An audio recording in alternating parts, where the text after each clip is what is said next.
Bonjour, bonjour, j'espère que cette vidéo vous trouvera en pleine forme. Bienvenue sur les arborescences de Pan, bienvenue pour cette nouvelle guidance cocooning. Je t'invite à t'installer confortablement. On va aller voir une partie de ton histoire, investiguer une partie de ton histoire. Tu peux te prendre une boisson chaude, allumer une petite bougie. C'est un moment pour toi. Donc installe-toi confortablement et moi je vais tirer les cartes. A tout de suite. Bon, et eh bien ma foi c'est assez particulier ce tirage. Alors, on a une situation, tu es peut-être dans une situation actuellement qui fait remonter des blessures, ça c'est certain. On a la carte trahison, ça peut être effectivement une des 5 blessures de l'âme de Lise Bourbeau, de la trahison, mais ça peut être aussi autre chose. Il y a quelque chose qui est harassant, il y a une situation harassante, j'entends, c'est-à-dire avec une perte d'énergie. Alors là, on a la carte argent, mais c'est plutôt une perte de temps et d'énergie par rapport à une situation dont tu dois te protéger, dont tu te protèges en tout cas. Je ne sais pas si tu dois te protéger, ça dépendra de chacun. Je le rappelle, c'est une guidance générale. Mais en tout cas, toi, là, actuellement, ta réaction, c'est de reprendre ton bouclier de protection. Pourquoi ? Parce qu'on a ici dépendance affective, dispersion d'énergie, angoisse et magnétisme. Cette situation te fait perdre de l'énergie. Potentiellement, on parle là, à large échelle en tout cas, d'un mécanisme que tu as entrepris de mettre en place inconsciemment, bien évidemment, depuis ton enfance pour avoir de l'affection, pour trouver ta place. Et simplement là, à l'heure actuelle, j'ai l'impression que c'est presque karmique en fait, avec le verdict surtout. Tu es en train de changer de mécanisme, de prendre conscience de ces boucliers, de cette carapace énergétique que tu as pu mettre en place et dont tu n'as plus besoin, dont tu peux te libérer. Simplement, cela va peut-être te demander, c'est à toi de voir, je ne conseille rien du tout, ça va peut-être te demander de couper des liens, de couper des relations, en tout cas de modifier ton état d'esprit et ton positionnement par rapport à une relation ou plusieurs. Ça peut concerner la famille, les ascendants ou les descendants, pourquoi pas, à toi de voir. Ça peut concerner également la famille d'âme, dans le sens où il y a des liens qui ont pris telle ou telle forme de par tes mécanismes inconscients depuis enfant, où du coup ces âmes sœurs, ces âmes qui sont liées à toi et qui sont venues s'incarner et te côtoyer pour te faire travailler sur certaines choses, te faire dépasser certaines choses, permettre à ton âme d'évoluer. Ces relations, ces liens sont en train de changer. Je dis au pluriel parce que j'ai vraiment l'impression que c'est récurrent en fait. C'est la récurrence qui te permet de comprendre où est-ce que tu perds ton énergie, où est-ce que tu perds ton énergie à te créer une carapace, ou alors à l'inverse, où est-ce que tu perds ton énergie, ça peut être lié, c'est pas forcément l'un ou l'autre, où est-ce que tu perds ton énergie à te disperser, c'est-à-dire à ne plus réussir, à ne pas réussir à rester dans ton centre, à rester dans ce que toi tu souhaites, dans ton cœur, dans ta vibration à toi, dans ton soleil intérieur, et où tu es peut-être un petit peu au service des uns et des autres. On a un petit peu le syndrome du sauveur aussi, c'est-à-dire je pensais devoir faire telle ou telle chose, être au service de telle ou telle personne selon ses désirs, et moi les miens je les mets de côté, et puis ensuite il n'y a pas évidemment il n'y a pas de reconnaissance, il n'y a pas de retour d'énergie par rapport à cette dispersion d'énergie, à ce service que tu as rendu, ou ces services que tu as rendus. Et bien tout simplement parce que tu n'as pas laissé couler l'énergie de vie en toi, et tu t'es complètement oublié en fait. Il y a un décentrage là.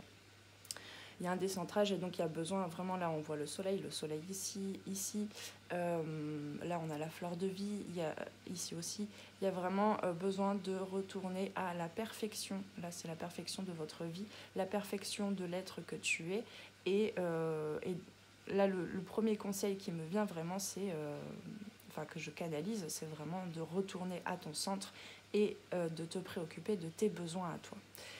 C'est une décision que tu es en train de prendre, alors toujours pareil, consciemment ou inconsciemment, mais en tout cas tu es poussé par ton âme, et c'est pour ça qu'il y a des débordements, une sorte de chaos intérieur avec angoisse. C'est parce que tu es vraiment en train de faire le voyage, le voyage du retour vers ton centre à toi, pour ne plus être dans cette perdition d'énergie. Perdition ou déperdition, je ne sais pas comment on dit. En tout cas, sache que se poser trop de questions n'est pas forcément la solution. Là, on a bien la carte du temps. Il faut laisser le temps au temps et apprendre à se connaître aussi. Là, vraiment, ça t'apprend en fait à te reconnaître, à te connaître, à connaître ta valeur et à te protéger, mais autrement que ce que tu pouvais établir comme mécanisme auparavant. Attention au jugement aussi, au jugement des autres, au jugement de soi, parce que là c'est vraiment pas forcément... Alors, je dis ça avec je prends des pincettes pour dire ça, c'est à toi de voir, là c'est qu'une guidance générale, je ne suis pas en face de qui que ce soit, donc je ne peux pas savoir. Je ne crois pas là qu'on parle de relations purement toxiques. Alors j'aime pas trop mettre purement et toxique côte à côte, mais tu vois ce que je veux dire. Mais ça peut être le cas, donc garde bien ou reprends bien ton discernement pour savoir ce qu'il en est. Mais là, on me parle de liens qui font travailler, qui font évoluer, qui font dépasser des choses et qui te permettent d'aller faire ce voyage vers ton affirmation, mais une affirmation beaucoup moins figée, avec une ouverture de cœur en fait. Une ouverture de cœur, mais ça te demande de travailler sur certaines blessures. Et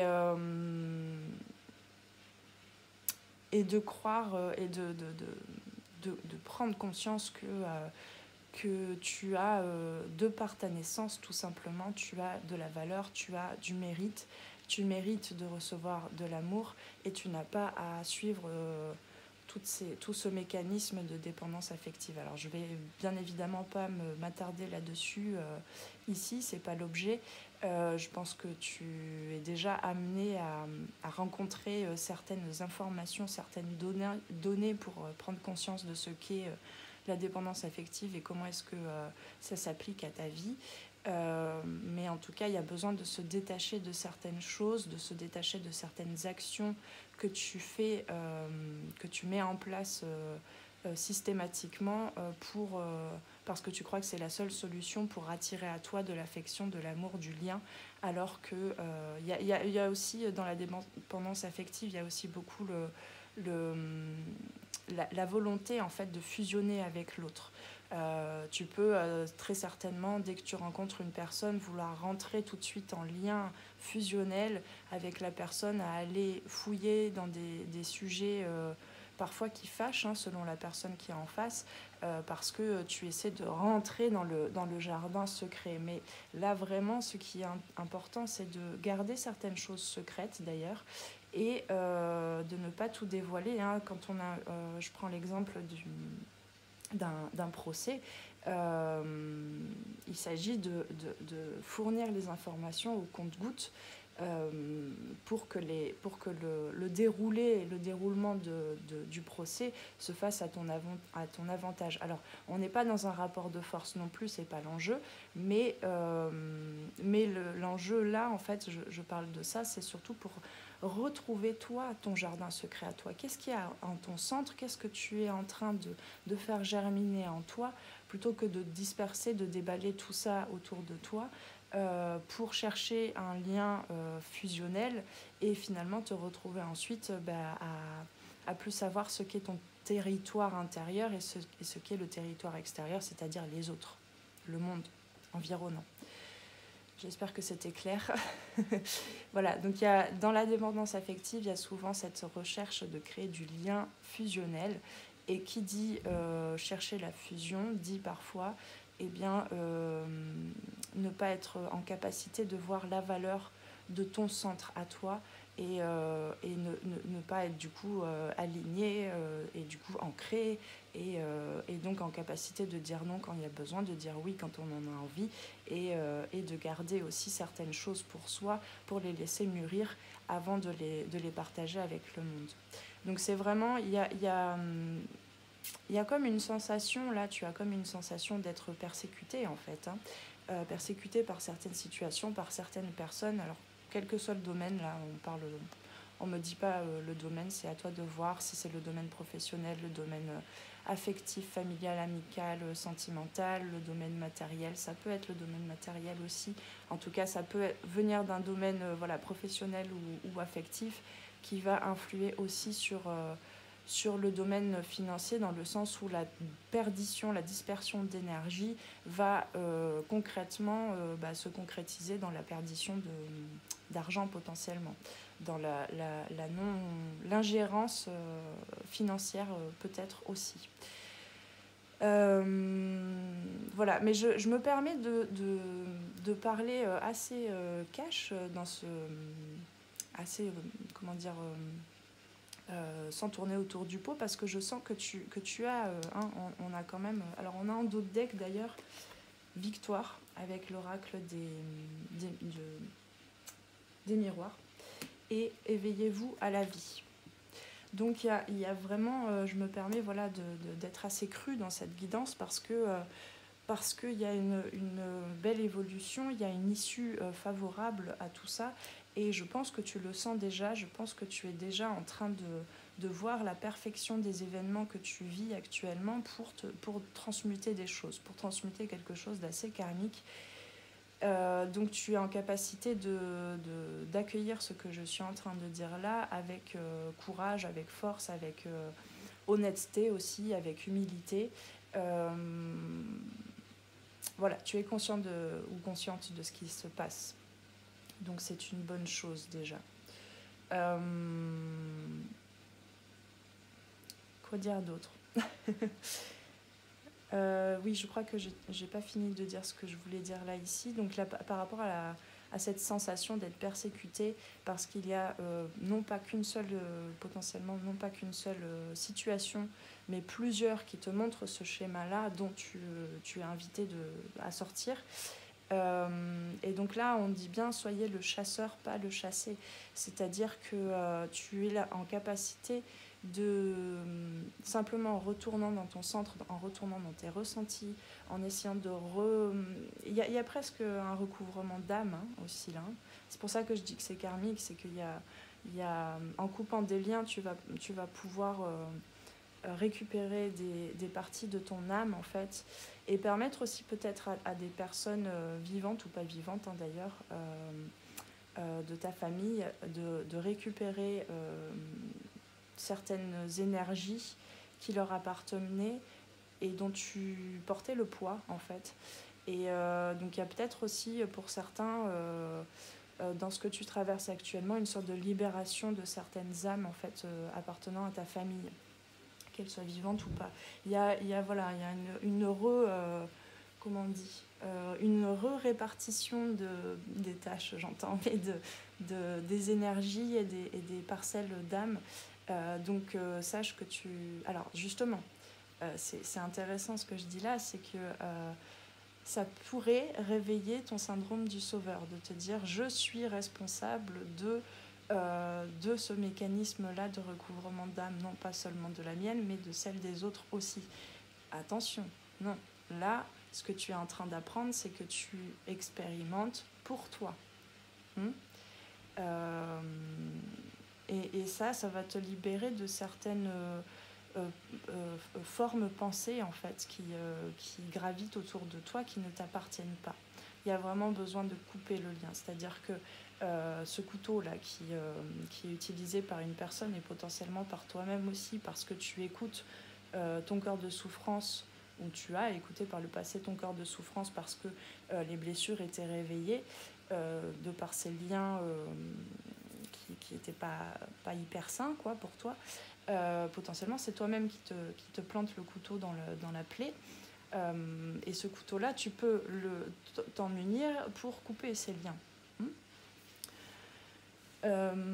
Donc, il s'agit de retourner à son centre, de retourner à ses ressentis, de retourner à soi, de ne pas se préoccuper de est-ce que en me libérant, je libère les autres, c'est pas l'enjeu là.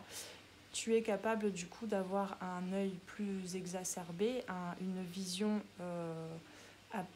plus focus en fait, et avec plus de discernement, comme le chasseur nocturne, qui te permet de voir avant l'heure presque les situations qui ressemblent à ça là. Et donc de pouvoir anticiper. Alors justement, il y a beaucoup de paradoxes en fait. C'est en train vraiment de traverser plein de paradoxes, c'est-à-dire que avoir du discernement et pouvoir voir en avance les choses, c'est pas non plus être dans le contrôle, le masque du contrôlant qui, je le rappelle selon Lise Bourbeau, est rattaché à la blessure de trahison. Y a un certain lâcher-prise aussi à laisser germer des choses de ton inconscient, donc c'est dans le sens de retourner à son centre. Mais il ne s'agit pas non plus de tout comprendre ce qui t'arrive, de contrôler par le mental et donc de se poser plus de questions qu'il y en a autour de ta tête et en toi et dans tout ton corps mental, mais plutôt de laisser venir les informations et toi tu te concentres juste à garder ton petit feu intérieur pour l'attiser petit à petit vers de plus belles vibrations. C'est pour ça qu'il y a besoin de temps aussi. Ne te précipite pas, comme certains chasseurs, à vouloir tout comprendre tout de suite et avoir accès à toutes les informations tout de suite. J'ai l'impression qu'il y avait une deuxième carte, mais non. Peut-être que c'est parce qu'on me demande d'en tirer une autre.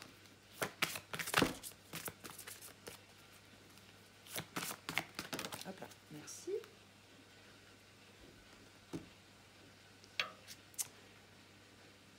Et tout voyage commence par un premier pas. C'est un vrai voyage. On parlait de voyage, c'est vraiment ça. Et le premier pas à faire, c'est vers toi, vers ton intériorité en fait. Ça va te permettre, tu vois là, tout ce mouvement d'énergie, ça va te permettre d'ouvrir. Alors oui, c'est un peu l'ouverture de la boîte de Pandore, je te l'accorde, mais ça va te permettre d'ouvrir la circulation de l'énergie. Alors, justement, on a beaucoup de cartes qui sont tombées de l'oracle des couleurs, et on m'a dit de toutes les garder. et donc, je vérifie que ça marche toujours, oui. Et donc, justement, par rapport au ressenti, on a quand même beaucoup ce cheminement vers le ressenti et vers la partie féminine. La partie intuitive par rapport aux chasseurs aussi. On a aussi là beaucoup avec le hibou l'archétype d'Athéna en fait, cette protection. Oui, voilà. Là, tu es invité en fait à réveiller une puissance peut-être féminine, que tu sois homme ou femme, de cette puissance de l'archétype de la protectrice, de la guerrière, non pas pour aller au combat et pour aller au procès, mais pour être là, à ta place, connaître ta valeur et dire non quand il y a besoin. Mais c'est même pas besoin, il n'y a même pas besoin de dire non verbalement, ça peut être rien que dans ton énergie, de t'affirmer en fait. Là, le conseil, c'est de t'affirmer et c'est tout un cheminement, c'est tout un voyage. Et tu comprendras au fur et à mesure ce que veut dire pour toi le fait d'être affirmé. Donc, voilà, par rapport à ce cheminement vers ton intériorité et vers ces archétypes plutôt féminins, de l'ordre de la puissance aussi intérieure, on a « J'honore et je nourris ma déesse intérieure » avec l'orchidée. Je cultive mon intelligence et je la mets au service de nobles causes, donc tes nobles causes à toi. Là, on est vraiment dans la recherche de qu'est-ce que sont tes valeurs fondamentales Et quand on parle d'intelligence, on ne parle pas que d'intelligence mentale, parce que l'intelligence mentale, là, elle est terrassée, elle est alourdie. Elle est alourdie parce que le mental, lui, il se base sur ce qu'il voit, sur ce qu'il connaît, et ce qu'il voit et ce qu'il connaît actuellement, c'est ces situations potentiellement dont il est difficile de t'extirper. Donc il s'agit, parce que j'en suis extrêmement convaincue, que tu as la capacité de faire appel à tes autres intelligences, à ta sensibilité, à ton intelligence émotionnelle. Donc là, il s'agit vraiment, quand je parle de retourner en ton centre, c'est écouter ton intelligence émotionnelle, écouter toutes les émotions, qu'elles soient confortables ou inconfortables, pour pouvoir les disperser s'il y a besoin, c'est-à-dire les laisser se libérer, sortir de tes corps énergétiques. On a aussi l'intelligence du coup spirituelle. Quelle est ta spiritualité? Donc on en revient à tes valeurs fondamentales. Qu'est-ce qui constitue ton... comment dire le process en quelque sorte, le voyage qu'a décidé de faire ton âme. Voilà, on a l'intelligence corporelle évidemment à déployer là aussi pour te rapprocher de tes ressentis. Donc voilà, quand on parle de je cultive mon intelligence, et puis je cultive, c'est vraiment, il y a quelque chose à faire pousser dans le sens ton jardin intérieur. C'est vraiment là, il y a un truc alchimique de transformer le plomb, là, ce qui est plombant, en or, pour retrouver ta vibration. Tu vas vers ton abondance et pas vers ton abandon. Je vais y arriver. Eh bien, on a or et argent. Ma lumière intérieure m'accompagne et me guide à chaque instant. Ça, je t'invite à le noter et à peut-être pendant un mois, tous les matins ou régulièrement, te le rappeler. Te le mettre sur un post-it et te l'afficher quelque part. Vraiment. Ma lumière intérieure m'accompagne et me guide, ça va dans le même sens de ce que je te disais, d'aller retrouver ta lumière intérieure et de plus chercher à la nourrir auprès de certaines personnes dont tu as besoin de te libérer, ou de changer, de modifier le mécanisme et les liens qui... comment est-ce que se concrétisent les liens actuellement. Ensuite, on a orange épicé. Alors, là, avant de lire la carte, on me parle orange épicé, on me parle aussi de la santé physique qui est liée forcément à cette dispersion d'énergie et à ce qu'on avait en dos de deck, à cette fatigue. Il s'agit là pour aussi hausser ton taux vibratoire et être en capacité d'être bien ancré, bien aligné, bien là pour pouvoir t'affirmer et non plus utiliser des stratégies urgentes pour te protéger. Il s'agit aussi de prendre soin. Alors prendre soin, on s'entend, c'est pas... comment dire, c'est pas suivre un protocole ou avoir une routine figée, à te lever à 5h du matin tous les matins et à faire du yoga, et si t'as pas fait ça, t'es en incapacité d'évoluer. Moi, j'ai pas du tout ce discours-là. C'est plutôt être à l'écoute à un moment T, à un instant T, et être en capacité de savoir quels sont tes besoins physiques, émotionnels, mentaux et spirituels. Donc là, avec orange épicé, en fait, ça me fait penser un petit peu aux épices et au gingembre. Il y a besoin de réchauffer aussi peut-être ton corps un petit peu, de le booster, en fait, de booster ton système immunitaire, qui va dans le sens de la protection aussi, en fait. Donc n'hésite pas à te faire des boissons chaudes, à consommer certaines épices pour réchauffer, à consommer du gingembre. Voilà, il y a besoin de booster le feu vital, le feu intérieur, aussi par la nourriture et par le biais de ton corps physique.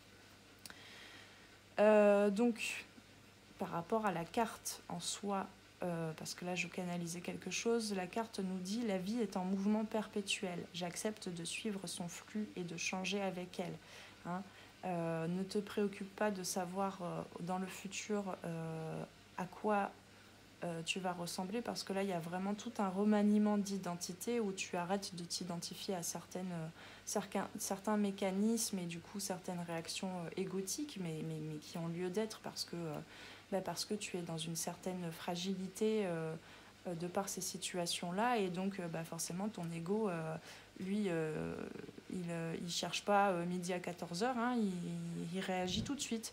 Donc c'est vrai que dans ces moments-là, on se pose la question de qui je serai, à quoi je ressemblerai plus tard, et est-ce que si je vais dans ce voyage de alchimique, de changement notoire et de changement, je sais pas pourquoi notoire, mais bon, de changement radical, est-ce que les gens me reconnaîtront, est-ce que les gens continueront de me côtoyer? Il y a tous ces questionnements-là qui peuvent arriver. Alors, je ne suis pas en train de dire de les mettre de côté, hein, tu peux les écouter, mais ne t'attache pas à ça, justement, parce que en fait, ton âme, elle a un plan. Elle a un plan d'évolution, et tu seras apte en dépassant tout ça, apte à attirer à toi des très belles personnes, des très belles relations. Donc n'aie pas peur de perdre, en fait. Voilà, n'aie pas peur de perdre certaines choses, de perdre certaines parts de ton identité, parce que ça va te permettre de couper certains liens, certaines... Alors, on peut couper, je le dis juste comme ça, hein, on peut couper des liens avec une personne, des liens toxiques avec une personne, sans forcément complètement couper les ponts avec cette personne, hein. C'est simplement les flux d'énergie qui sont pas sains pour l'un ou pour l'autre, qui sont coupés. Mais c'est pas forcément complètement perdre de vue cette personne non plus, hein. Donc il y a un petit peu de ça, c'est-à-dire qu'il y a une petite rétention, une petite appréhension à faire le premier pas, hein, faire le premier pas vers toi, vers ta source infinie d'énergie, hein. Donc voilà, besoin aussi, encore une fois, hein, le flux de la vie, on le côtoie, on apprend à le côtoyer, on apprend à le discerner, je cherche le mot, à le palper, en fait, à le toucher, en passant par le féminin sacré, hein. En passant par le fait de rester dans le moment présent et dans ses ressentis. Et là, c'est vraiment le conseil principal, hein. Et de suivre du coup les changements. Il n'y a pas que à toi il y a besoin de sortir d'un contrôle, c'est-à-dire qu'il n'y a pas qu'à toi. Ça ne dépend pas que de toi. En premier lieu, si, c'est toi qui dois faire le premier pas pour, comme on dit, aide-toi et le ciel t'aidera, hein. Mais sache aussi que tu n'as pas besoin de tout comprendre, de tout contrôler, de tout changer à l'intérieur, parce qu'il y a des choses inconsciemment qui vont changer en toi et qui te permettront de voir ce changement intérieur, surtout dans les circonstances extérieures, hein. Quand on dit changer avec la vie, c'est que ces changements, il y a vraiment, tu as une guidance qui te permet de voir certaines circonstances qui auront changé extérieurement. Et il y a une justice divine aussi là, en quelque sorte, hein. L'univers est en train de contribuer aussi à changer des choses. Donc tu peux demander aussi à certaines forces lumineuses et à ta lumière intérieure aussi de régler la situation, hein. Tu n'es pas obligé avec ton mental et la personnalité humaine, on va dire, de modifier tout ce que tu as besoin de modifier. Ça se fait aussi autour de toi. Je ne sais pas si c'était clair, j'ai peut-être pas choisi les bons mots, mais voilà, l'idée c'est de se laisser aller aussi à voir les changements s'opérer, parce que toi tu es en train de nourrir, de retrouver ton jardin intérieur. C'est le plus important. Donc c'est pas un travail harassant, justement, contrairement à ces situations-là. C'est plutôt retourner au plaisir d'être dans la vie, de faire ce voyage, hein. Tu n'es pas là pour... on n'est pas sur Terre pour... eh bien, je trouve pas le mot. Pour souffrir, voilà, bah dis donc. Alors, jaune topaze, je pense par moi-même, je suis libre et sans entrave, c'est ton but, hein. Le jaune topaze, hein, on va vraiment, tu passes du plomb à l'or, hein, c'est vraiment ça, tu changes ton plomb en or. Donc il y a une certaine prise de liberté aussi à avoir, à prendre. Et voilà, et donc on a fait le tour. C'est le cheminement final, c'est ta destinée, on va dire, dans les mois qui viennent, en tout cas, d'aller vers ta liberté, ta propre liberté, de pouvoir penser par toi-même et penser, encore une fois, hein, à travers toutes tes intelligences. Hein. Je le rappelle, mentale, physique, émotionnelle et spirituelle. Donc la question à te poser, c'est qu'est-ce que je désire ? Subir ma vie ou créer ma vie ? Tout ça, là, ça va te permettre vraiment de reprendre ta responsabilité.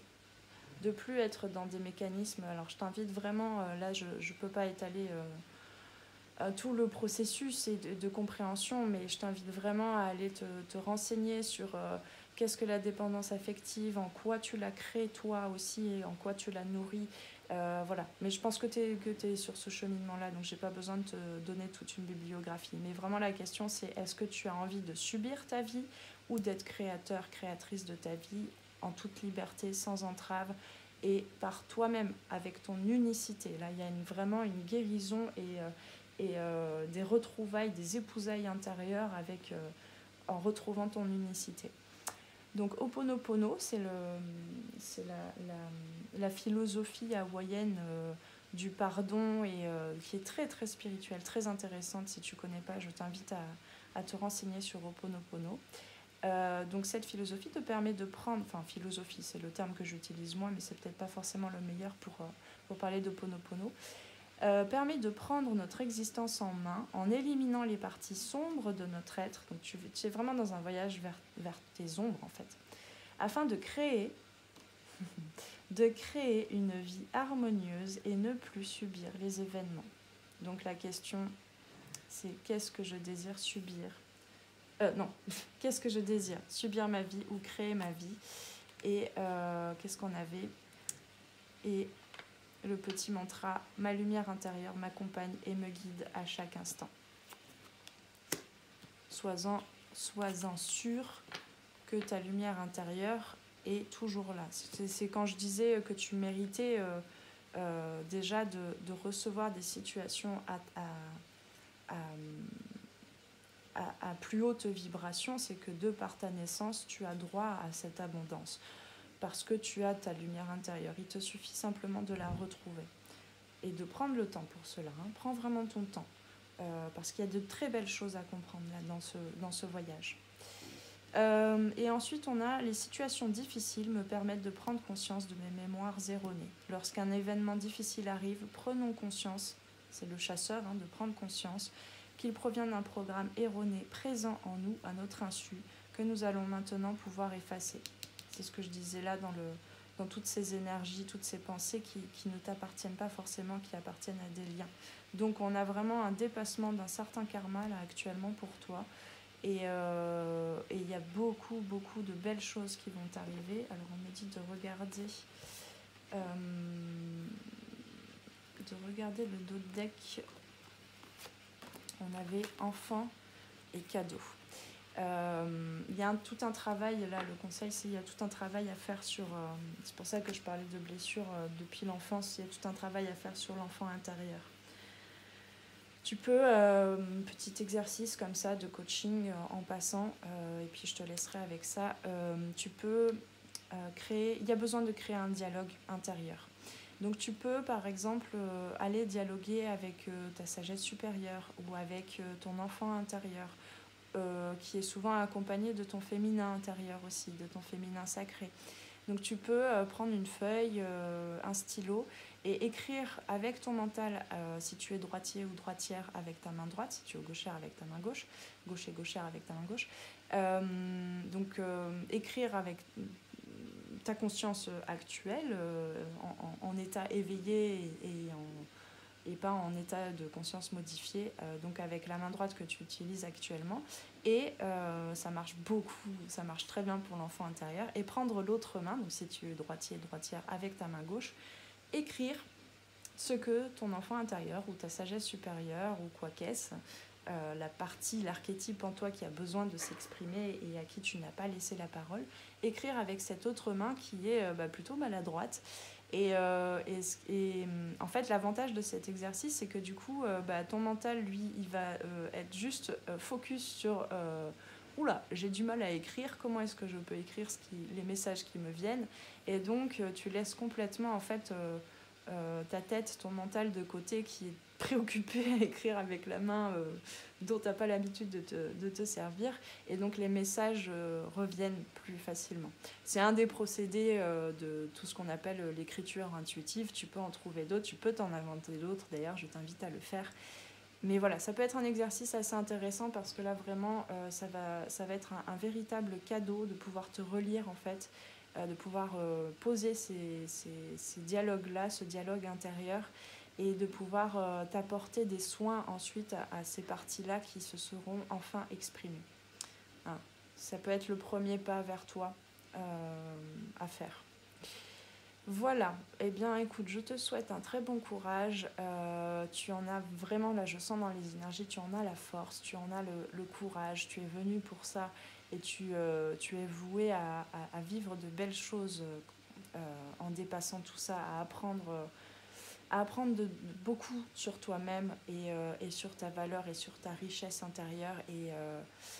Et pour l'avoir vécu, pour l'avoir expérimenté, alors je ne sais pas ce que tu expérimentes exactement, et je t'invite, si tu en ressens l'envie et le besoin de venir me contacter, tu peux m'envoyer un mail, hein, rien que pour me raconter tes ressentis et en quoi cette guidance t'a fait écho. Hein. Je te lirai avec plaisir et je te répondrai avec grand plaisir également.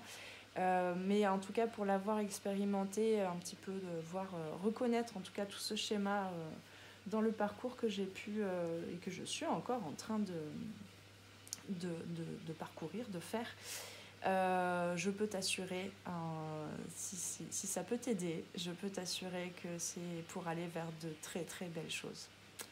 Voilà, si ça peut te donner un peu plus de peps, de courage pour aller faire ce premier pas. Je te souhaite du coup un beau parcours, je te souhaite de bien prendre soin de toi, de bien t'écouter, de bien écouter tes besoins, voilà, d'aller chercher les informations quand il y en a besoin, de laisser venir les informations et pas toujours chercher à comprendre non plus avec le mental, parce que la vie est tellement mystérieuse qu'on ne pourra jamais complètement comprendre ce qu'il se trame. Mais par contre, on est venu là pour expérimenter, ressentir, se laisser traverser, à mon sens. Allez, prends soin de toi, paix et amour sur toi et tes proches, et à très très bientôt pour une nouvelle guidance. Ciao ciao.